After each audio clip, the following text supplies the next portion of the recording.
पढ़ने वाले हैं यूनियन ऑफ सेट। क्या होता है यूनियन ऑफ सेट? देखो बहुत सिंपल है यूनियन ऑफ सेट में। जैसे आपने वो मूवी देखी है, पुरानी मूवी थोड़ी देखी होंगी, तो वहां पे क्या होता है, हम रियल लाइफ में भी देखते हैं कि किसी भी फैक्ट्री में हड़ताल हो जाती है। हड़ताल हो जाती है तो सारे के सारे एम्प्लॉयज एक साथ आ जाते हैं, है ना, एक साथ इकट्ठा हो जाते हैं और बोलते हैं कि अब हमारी मजदूरों की यूनियन काम नहीं करेगी, है ना। यूनियन ने स्ट्राइक कर दी, होता है ना। कई बार टैक्सी वालों की स्ट्राइक हो जाती है तो बोलते हैं कि भाई टैक्सी यूनियन ने आह्वान किया है कि सब लोग स्ट्राइक पे आएंगे। तो यूनियन में क्या होता है, जैसे पूरी की पूरी पुरानी मूवीज में दिखाते थे कि एक फैक्ट्री है, मालिक है, और उसके यहाँ एम्प्लॉय काम करते हैं, तो उनका एक लीडर होता था, कोई एक महानायक, कोई भी हीरो। तो वो बोलता था इस जाके कि हाँ अब हमारी पूरी यूनियन काम नहीं करेगी, यूनियन ने हड़ताल कर दी। तो क्या हुआ, जब यूनियन हुई तो सारे के सारे आदमी एक साथ आके इकट्ठा हो गए, तभी तो हुआ ना यूनियन बाजी। मतलब होता है ना कई बार कि ये कई बार अधिकारी बोलते हैं यूनियन बाजी मेरे सामने मत करो, मतलब सारे लोग इकट्ठा हो गए ना, प्रोटेस्ट करने लग जाते हैं। तो बस वही से यूनियन को समझ लो। तो यूनियन क्या है कि जैसे मान लेते हैं कोई सेट ए है 1 2 3, और एक सेट बी है 4 5 6। तो यूनियन जो है उसको दिखाते हैं यू इस ऑपरेशन से। तो दो सेट ए यूनियन बी क्या होगा, ए और बी के जितने भी एलिमेंट हैं सबको एक साथ इकट्ठा कर दो। तो यानी कि 1 2 3 4 5 6, बस यही है यूनियन इजी लैंग्वेज में, है ना। तो यूनियन में क्या हुआ भाई, ये मान लेते हैं कोई एक दूसरे डिपार्टमेंट के आदमी थे, ये दूसरे डिपार्टमेंट के आदमी थे, अब इन्होंने यूनियन बना ली, मतलब साथ आ गए। तो सारे के सारे एलिमेंट एक साथ लिख दो, उसी को बोलते हैं यूनियन। ठीक है। अब डेफिनेशन क्या होती है यूनियन की, मैथमेटिक्स में अगर हम देखें तो ए यूनियन बी होता है वो सारे एक्स आएंगे such that either x belongs to A or x belongs to b। ये बहुत इंपॉर्टेंट कंडीशन है और याद रखना आगे बहुत क्वेश्चन में यूज होगी। तो a यूनियन b में क्या होगा, वो सारे x आ जाएंगे या तो x a के हो और या x b के हो। ठीक है, इसी को बोलते हैं a यूनियन b। अब वेन डायग्राम में यूनियन को कैसे दिखाते हैं, आओ देख लेते हैं। जैसे ये हमारा मान लेते हैं यूनिवर्सल सेट है और ये हमने दो सेट लिए, अभी तक इनमें कुछ भी कॉमन नहीं है तो ये डिसजॉइंट सेट है। और दो सर्कल की या दो सेट की क्या पॉसिबिलिटी हो सकती है, उनमें कुछ कॉमन हो। और तीसरी एक क्या पॉसिबिलिटी हमने देखी थी, क्या हो सकती है कि एक दूसरे के अंदर कंटेन हुआ हो। ठीक है। तो अब तीनों में यूनियन दिखाते हैं। तो यूनियन का मतलब होगा सारे के सारे ए के एलिमेंट, तो यानी कि ए को डार्क कर दो, सारे के सारे बी के एलिमेंट यानी कि बी को डार्क कर दो। तो ये किसको दिखा रहा है Venn diagram, A union B को। अब इसी तरह से यहाँ पे ये सेट ए है, सेट बी है, तो ए यूनियन बी में क्या होगा, सारे के सारे ए आ जाएंगे और सारे के सारे बी आ जाएंगे। ठीक है। जैसे मैं इसका एक एग्जांपल भी अगर आपको लूं तो हमने ए लिया, मान लेते हैं 1 2 3, और हमने एक सेट बी लिया, बी के अंदर लिया हमने 2 3 4 5। तो जब आप ए यूनियन बी लोगे तो जाहिर सी बात है कि जो एक कॉमन वाला पार्ट है यहाँ पर 2 3 आ जाएगा। तो सबसे पहले लिखने का तरीका क्या, पूरा का पूरा ए लिख दो आप, अब बी लिख दो। अब बी के 2 3 तो ऑलरेडी आ गए हैं और हमने देखा था सेट में एक एलिमेंट को एक ही बार लिख सकते हैं, तो यहाँ पे सिर्फ 4 और 5 आ जाएगा आपका। तो बस ये बन गया आपका ए यूनियन बी। ठीक है। अब ये क्या है, जब ए सबसेट हो बी का तो ए को डार्क कर दो, बी को डार्क कर दो, तो यानी कंप्लीट बी ही आ जाएगा इस केस में ए यूनियन बी। तो बस यही होता है ए यूनियन बी। जैसे मैं आपसे पूछूं, अगर मैं सेट ऑफ नेचुरल नंबर का यूनियन लूं सेट ऑफ इंटीजर्स के साथ, तो क्या आएगा बताओ, क्या आएगा सोचो। पहले सारे नेचुरल आ जाएंगे और फिर सारे इंटीजर आ जाएंगे, तो यानी कि सबसे बड़ा इंटीजर ही आ जाएगा फिर। ठीक है, क्लियर हुआ। तो इसी को बोलते हैं यूनियन ऑन सेट। अब यूनियन जो होता है, यूनियन कॉम्यूटेटिव होता है नेचर में। कॉम्यूटेटिव कहने का मतलब क्या होता है, देखो अगर आपको कॉम्यूटेटिव नहीं पता तो आज के बाद आपको कभी डाउट नहीं आएगा। कॉम्यूटेटिव कहने का सिंपल सा मतलब होता है A star B is equal to B star A. जहां पर स्टार वो ऑपरेशन होगा और स्टार को बोलेंगे दिस इज कॉम्यूटेटिव ऑपरेशन। जैसे अभी मैं आपको इन जनरल समझा, जब आप हायर स्टडीज करोगे तो हर दूसरे दिन हर चौथे दिन आपके पेज पर आपके क्वेश्चन में आपके कॉन्सेप्ट में कॉम्यूटेटिव एसोसिएटिव आइडेंटिटी इनवर्स ये सब वर्ड्स रिपीट होते रहेंगे। इतना रिपीटेडली हम यूज करते हैं ग्रेजुएशन में हायर स्टडी में। अभी के लिए कॉम्यूटेटिव समझो, ए स्टार बी अगर बी स्टार ए के इक्वल है, जहां पर स्टार क्या होता है ऑपरेशन, स्टार है ऑपरेशन, कुछ भी हो सकता है। जैसे मैंने ए और बी लिए 2 और 3 और ऑपरेशन ले लिया इसके बीच में प्लस, तो क्या 2+3 जो है, अगर मैं इनका प्लेस चेंज कर दूं, 3+2 के इक्वल होता है, तो देखो 2+3 भी 5 होता है, 3+2 भी 5 होता है। तो इस केस में जो ये एडिशन है, जो ये प्लस है, इसको बोलते हैं दैट इज कॉम्यूटेटिव ऑपरेशन, या that is commutative in nature. ठीक है। इसी तरह से मान लेते हैं मैं 2×3 ले लूं, यानी कि मल्टीप्लाई ले लूं। देखो ए बी तो आपने दो एलिमेंट लिए, स्टार क्या है, उनके बीच का ऑपरेशन। अब जो भी अगर ऑपरेशन इस कंडीशन को सेटिस्फाई कर देगी, A star B is equal to B star A, उसको हम बोल देते हैं स्टार ऑपरेशन कॉम्यूटेटिव है अपना नेचर में। तो हमने कहा 2×3 इज इक्वल टू 3×2, तो ये भी 6 है, ये भी 6 है, तो यहाँ पर बोलेंगे कि जो मल्टीप्लिकेशन है that is commutative in nature, that is what, commutative. अब आप कहोगे भैया ये तो सब कॉम्यूटेटिव आ गया, कुछ ऐसा बताओ जो कॉम्यूटेटिव ना आए। तो देख लो, अगर मैं आपसे पूछूं 2-3, तो क्या ये 3-2 के इक्वल होता है? भाई 2-3 आपका -1 आएगा, 3-2 1 आएगा, तो ये इक्वल नहीं आया। तो हम बोलते हैं subtraction is not commutative in nature. इसी तरह से मान लेते हैं डिवाइड लें, 4/2 करें और 2/4 करें, तो क्या सेम आएगा? यहाँ से तो 2 आएगा, यहाँ से हाफ आएगा, तो इसका मतलब जो आपका डिवीजन है ये भी क्या है, नॉट कॉम्यूटेटिव है। ठीक है। आज के बाद जब भी कॉम्यूटेटिव वर्ड आ जाए तो बस याद कर लेना, A star B is equal to B star A और बी देख लेना किसके बीच परफॉर्म हुआ है, स्टार देख लेना वो कौन सा ऑपरेशन है, अगर सेटिस्फाई हुआ तो स्टार को बाइनरी जो स्टार ऑपरेशन है उसको कॉम्यूटेटिव ऑपरेशन बोल देंगे, वरना कॉम्यूटेटिव नहीं बोलेंगे। अब आते हैं अपने कॉन्सेप्ट पे, हमने कहा यूनियन, तो देखो यूनियन में क्या होगा, ए यूनियन बी जो है वो बी यूनियन ए के इक्वल होता है। करके देख लो आप एग्जाम्पल में, हमने यहाँ पे ए यूनियन बी निकाला, अगर आप बी यूनियन ए निकालोगे तो क्या करोगे, पहले बी के एलिमेंट लिख दो 2 3 4 5, फिर 2 3 रिपीट होगा 1, तो अल्टीमेटली यही एलिमेंट्स आ जाएंगे। और हमने देखा था सेट में एलिमेंट का ऑर्डर मैटर नहीं करता, यानी कि ऑर्डर आगे पीछे हो सकता है। तो यानी कि जो ये हमारा यूनियन है ये क्या होता है, कॉम्यूटेटिव होता है नेचर में। ठीक है। इसी तरह से एक होता है एसोसिएटिव। एसोसिएटिव प्रॉपर्टी ये क्या कहती है, इसका भी इन जनरल केस आप लोगों को समझा देता हूं, A star B star C this is equal to A star B star C, यानी कि तीन एलिमेंट लिए, अब ब्रैकेट आ गया, बोर्ड मास के हिसाब से पहले ब्रैकेट सोल्व होगी, तो ये कहता है कि पहले हम बी स्टार सी को सोल्व करें और फिर इसको ए स्टार के साथ सोल्व करें।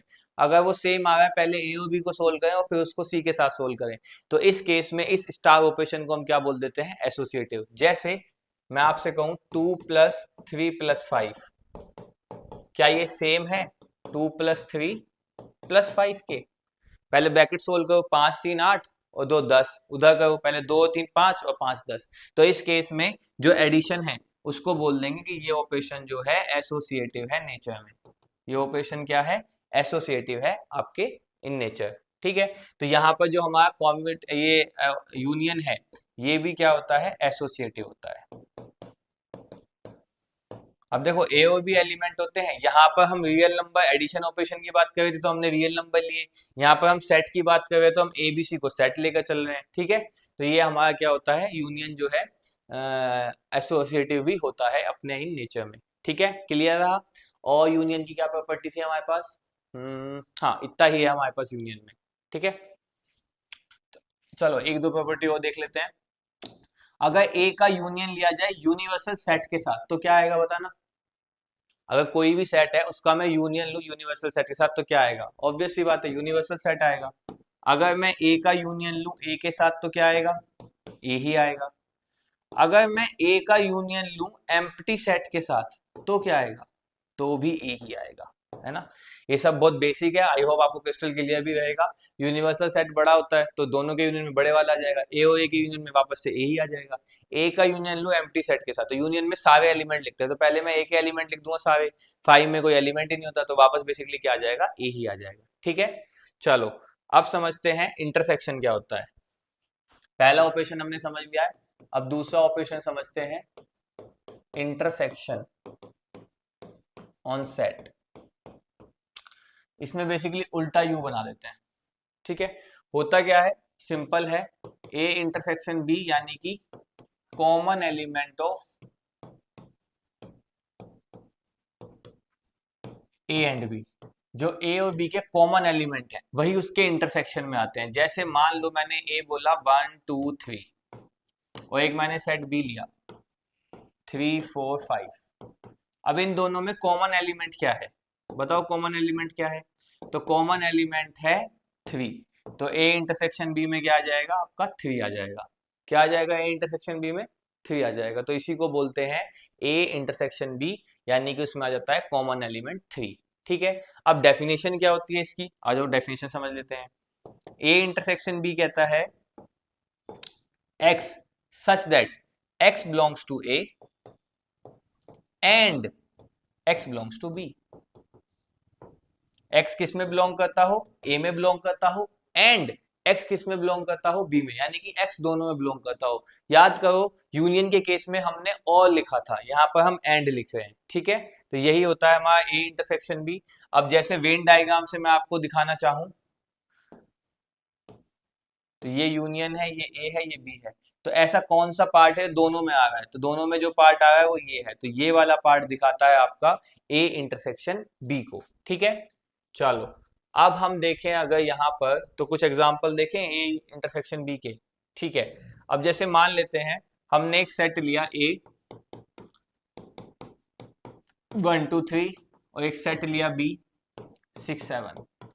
अब मैं आपसे पूछूं कि इनका इंटरसेक्शन क्या है, तो बताओ इन दोनों में कॉमन क्या है, कुछ भी कॉमन नहीं है, तो यानी कि एम्प्टी सेट आ जाएगा, यानी कि फाई आ जाएगा। और अगर ए इंटरसेक्शन बी फाई होता है, तो यहीं से याद रख लो ऐसे सेट को बोलते हैं डिसजॉइंट सेट।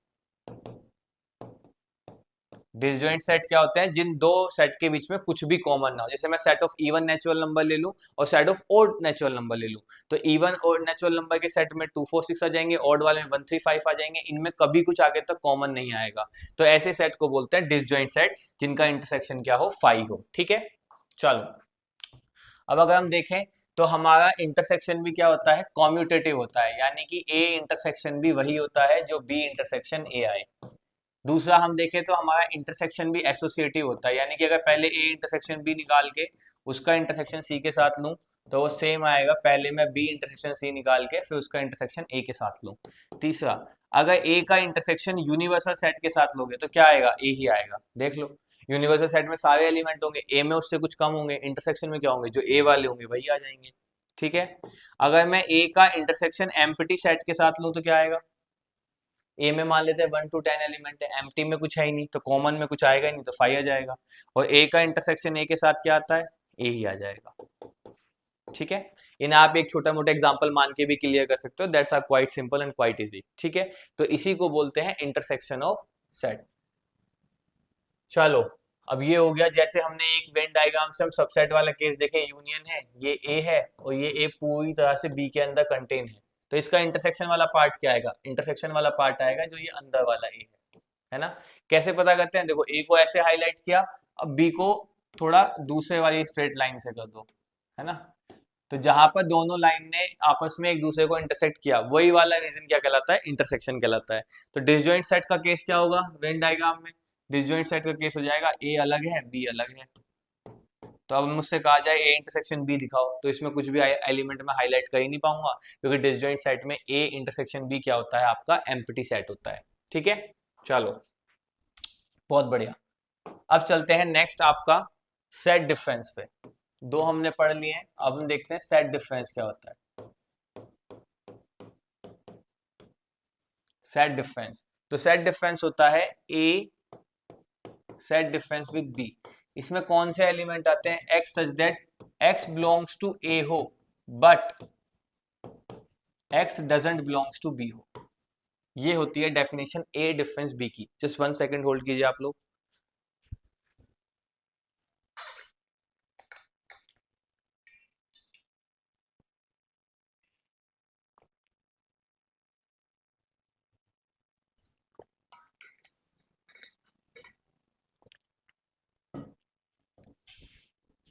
ठीक है, अब हमें यहाँ पे आ गया x belongs to A but x doesn't belongs to B. देखो कैसे निकालते हैं, बहुत सिंपल है।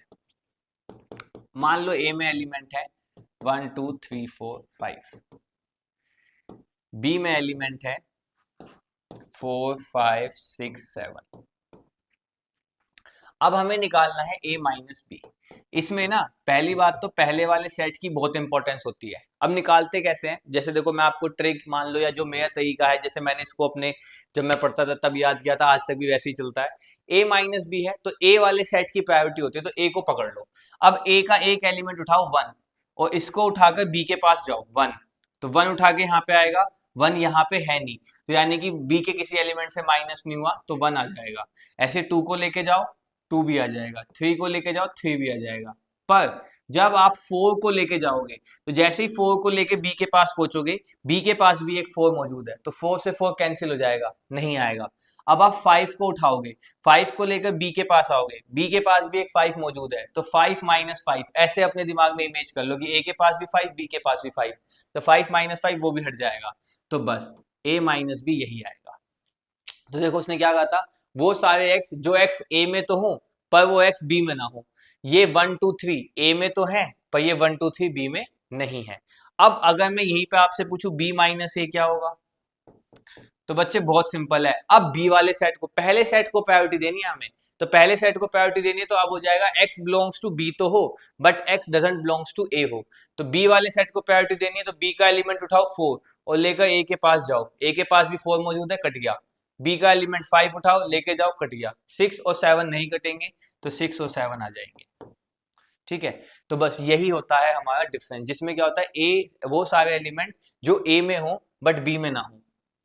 अब वेन डायग्राम से अगर हम इसे बनाना चाहें तो ये होता है, इसे मान लेते हैं ये हमारा A है, ये हमारा B है, तो हम वो सारे एलिमेंट दिखाना चाहते हैं जो A में तो हूं बट B में ना हो, तो ये वाला जो पार्ट है आपका, सिर्फ ये वाला पार्ट, ये किसको दिखाता है, A माइनस बी को। अगर यहीं पे हमें B माइनस A की बात आ जाती है हमसे, ये यूनिवर्सल सेट है, ये A है, ये B है, अब हमसे कहते हैं B माइनस A किसको दिखाएगा, तो वो वाला पार्ट जो B में तो हो पर A में ना हो, तो यानी कि इसकी बात करेगा। ठीक है, तो अब A माइनस बी क्या आया 1 2 3, इस एग्जाम्पल के लिए B माइनस A क्या है 6 7, तो यहां से हम कुछ कह सकते हैं डिफरेंस के बारे में, बताओ। हाँ, हम क्या कह सकते हैं कि A माइनस बी जो है that is not equal to B minus A, तो ये सेट डिफरेंस है, जो डिफरेंस है ये क्या होता है, नॉट कम्यूटेटिव होता है। डिफरेंस क्या होता है, नॉट कम्यूटेटिव होता है। ठीक है, उसके बाद हमारे पास और क्या था, ठीक है, चलो ये इतना ही था हमारे पास सेट डिफरेंस। अब समझते हैं कॉम्प्लीमेंट क्या होता है किसी सेट का।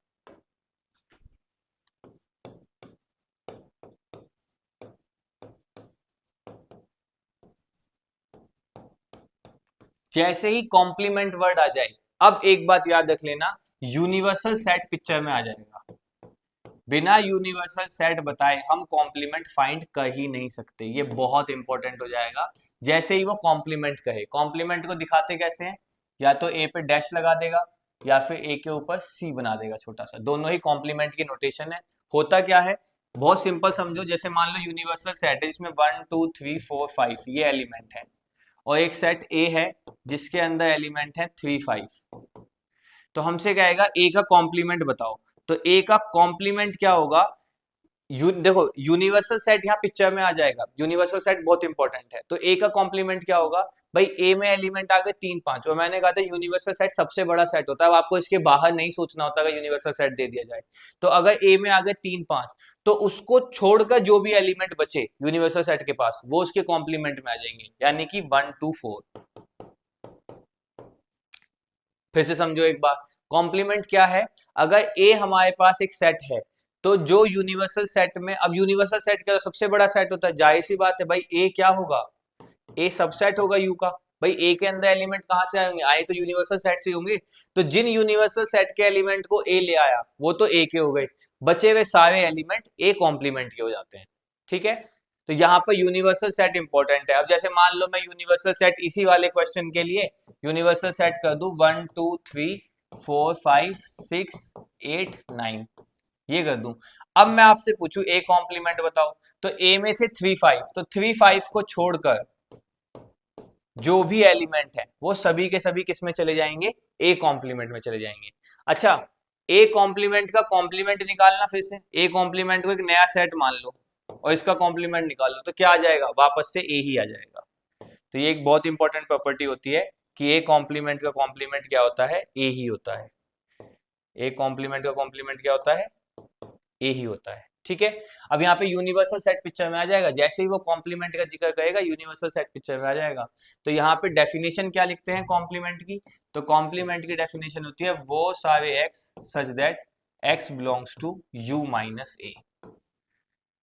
तो u के एलिमेंट पकड़ के जाएंगे, जो a के साथ कैंसिल हो जाएंगे वो हट जाएंगे, बचे हुए एलिमेंट आ जाएंगे, तो वो किस में आ जाएंगे, उसके कॉम्प्लीमेंट में। तो यही चारों ऑपरेशन होते हैं। अब एक सिमेट्रिक डिफरेंस बच गया, उसको हम अपनी नेक्स्ट क्लास में पढ़ेंगे, क्योंकि मैं भी बहुत ज़्यादा थक गया हूँ, अच्छा भी फील नहीं कर रहा हूँ, बट फिर भी ये था कि क्लास तो आप लोगों के लिए रेगुलर करनी ही करनी है।